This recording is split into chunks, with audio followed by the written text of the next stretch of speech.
All right. If you have a vehicle made after 1996, it's required to be able to have an OBD2 scanner hook up to it and diagnose sensors for errors and troubleshooting. This is a Foxwell NT201. These guys make all kinds of OBD tools, some very complicated ones that do programming and flashing. This is a very basic unit, kind of a consumer model. And if you have a check engine light on your car and you're just trying to figure something out, this is perfect for that. Very small, self-powered, doesn't use batteries. Don't really mean self-powered. It's plugged when you plug it into the port. It's powered off your vehicle. Has a color screen. Very simple interface. Just 5 buttons basically, and then some lights that'll indicate what's going on.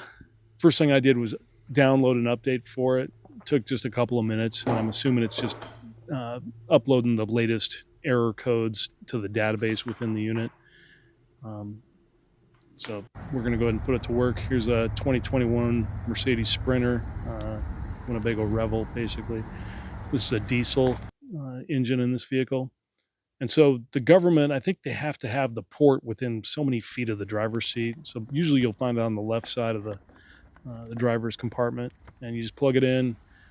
Unit's going to power up, and there you go. You got your interface. And we basically let it read everything, and it kind of comes up with an IM readiness showing the EGS is the only thing that's not picking up, and that's probably because this is a diesel vehicle, and depending on what vehicle type you're plugging it into, you'll get different availability there. So basically you're going to go ahead and scan your vehicle, and we're looking for some error codes. Unfortunately, my check engine light's not on, so I don't have anything to really clear. But this is where you would do that. You would go to the error code and you'd clear it. Now we're going to drill down and just look at some. So stored codes, there's nothing. Pending codes. Let's go down to live data. And this is handy if you're just trying to diagnose some problems with your car, or just get some more data as to what's going on with it. You can get a live stream of all the sensors that the OBD2 system is picking up. So here you got some temperatures, your RPMs, vehicle speed, we're sitting, and there's just a tremendous amount of data depending on your vehicle and the support level that the OBD system has. There's just a lot of information you can kind of go over and just learn about, what's going on with your car, temperatures and percentages, transmission issues, and so on. All right, here we go. We're going to put it in the 2023 Tundra TRD Pro. This is a gasoline hybrid system. Again, we go on the left side of the car there, driver's compartment. It should plug right in, get her hooked up, and let's see what this one has to show. I was kind of hoping it would give me some more information about the hybrid system that Toyota has on this vehicle.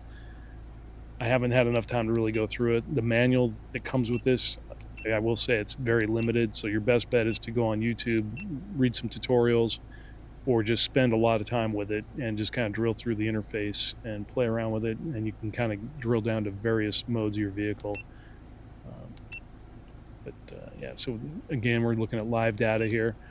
One thing that's cool about this is you can actually record the data. So if you're having some weird glitch with your car that happens intermittently, and you just want to record your commute daily, and when that event happens, then you can play it back for your mechanic and you can see what the sensors were doing at that particular time.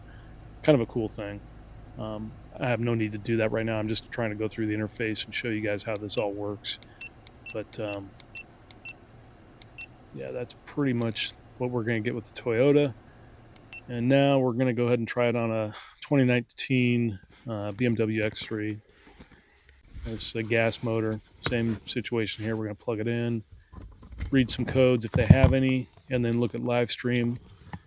And yeah, again, we just plug that right in.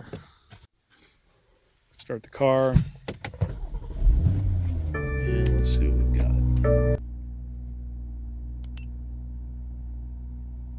Pretty much the same situation here. I don't have any check engine lights on any of my vehicles that are illuminated, so we're in a green status. But you can see that little green check mark that's illuminated there, and I'm assuming those other two would come on if there's a fault code. But we're not having to deal with anything like that. So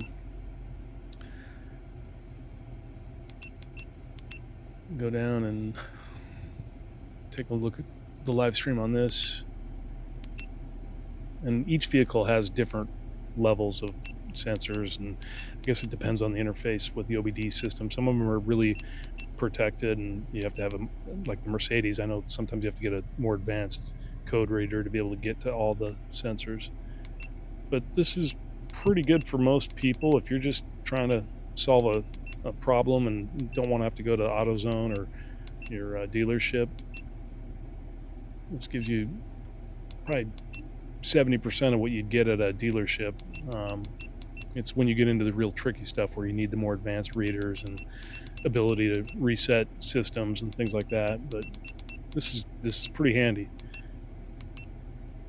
All right, so we're going to go into the onboard monitor test, and so this one actually has different vehicles. So we're going to try a BMW test. And again, I'm just playing around here. I don't have any issues, so I'm just going to try one of these system tests. And it goes and does that. Basically says it passed, or it just says okay. It gives min, max, and what it actually recorded. So this one's actually not a good example because it's just 0. Let's go back.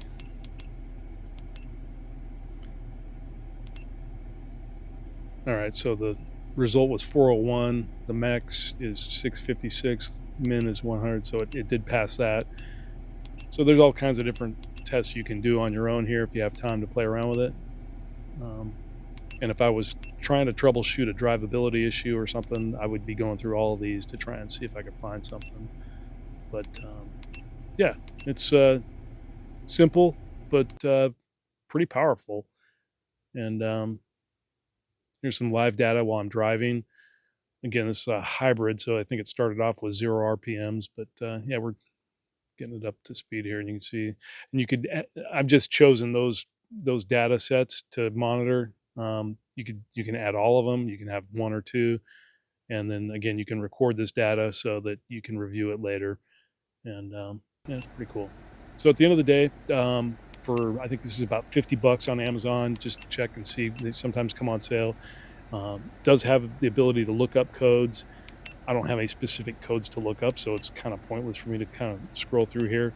But if you had a code, it looks like this has a database that's going to let you scroll through and find what that code represents, if it's an oxygen sensor or something like that. So um, this is pretty slick. I'm going to just keep it in my console, and there's always somebody at work that's got to check engine light, or a buddy that needs some help. And for the price, the quality is good. The screen is excellent, easy to read. The interface is simple. You're just going to want to spend some time going through it to get to know it. So no need to like or thumbs up or any of that. I just appreciate you watching and hope you have an awesome day. Thanks.